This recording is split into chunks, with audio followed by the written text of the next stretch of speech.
1995 সালে একই দিন সিনেমা হলে ক্ল্যাশের পর অর্থাৎ একই দিন সিনেমা হলে মুক্তির পর বক্স অফিসে কোন ছবি কেমন ব্যবসা করেছিল চলুন দেখে নেওয়া যাক। 20 তারিখ 1 মাস 1995 সালে একই দিন সিনেমা হলে দুটি সিনেমা মুক্তি পায়। সিনেমাগুলো হচ্ছে মান্না অভিনীত বাবার আদেশ, ইমরান অভিনীত প্রেম পাগল। এই দুটি সিনেমা একই দিন ক্ল্যাশের পর বাবার আদেশ সিনেমাটি বক্স অফিসে ব্লকবাস্টার হিট হয়। অন্যদিকে ইমরান অভিনীত প্রেম পাগল এই সিনেমাটি বাবার আদেশ সিনেমার সাথে ক্ল্যাশের পর বক্স অফিসে খুবই বাজেভাবে ফ্লপ হয়। 2 তারিখ 6 মাস 1995 সালে একই দিন সিনেমা হলে দুটি সিনেমা মুক্তি পায়। সিনেমাগুলো হচ্ছে আমিন খান শাবনূর অভিনীত হৃদয় আমার, আলমগীর ববিতা শাবনূর অভিনীত আসামি বধূ। এই দুটি সিনেমা একই দিন সিনেমা হলে ক্ল্যাশের পর আমিন খান অভিনীত হৃদয় আমার এই সিনেমাটি বক্স অফিসে হিট হয়। অন্যদিকে আসামি বধূ এই সিনেমাটি বক্স অফিসে সুপার হিট ব্যবসা করে। 16 তারিখ 6 মাস 1995 সালে একই দিন সিনেমা হলে দুটি সিনেমা মুক্তি পায়। সিনেমাগুলো হচ্ছে মান্না অভিনীত ওরা তিনজন,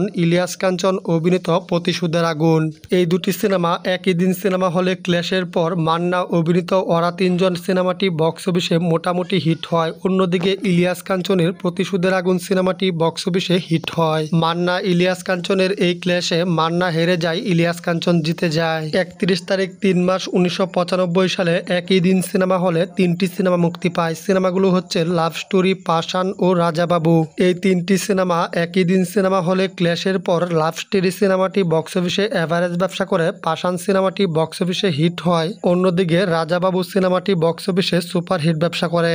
14 তারিখ 4 মাস 1995 সালে একই দিন সিনেমা হলে তিনটি সিনেমা মুক্তি পায়। সিনেমাগুলো হচ্ছে সোহেল চৌধুরী অভিনীত পাপি শত্রু, নাইম অভিনীত ফুল আর কাটা, মান্না অভিনীত শেষ খেলা। এই তিনটি সিনেমা একই দিন সিনেমা হলে ক্ল্যাশের পর পাপি শত্রু সিনেমা এভারেজ ব্যবসা করে, ফুল আর কাটা সিনেমাটি বক্স অফিসে এভারেজ ব্যবসা করে, মান্না অভিনীত শেষ খেলা সিনেমাটি বক্স অফিসে মোটামুটি হিট হয়। 1995 সালে আরও অসংখ্য সিনেমারই ক্ল্যাশ হয়েছিল। সেই ক্ল্যাশ সম্পর্কে যদি ভিডিও চান অবশ্যই কমেন্ট বক্সে জানাবেন, দেওয়ার চেষ্টা করব।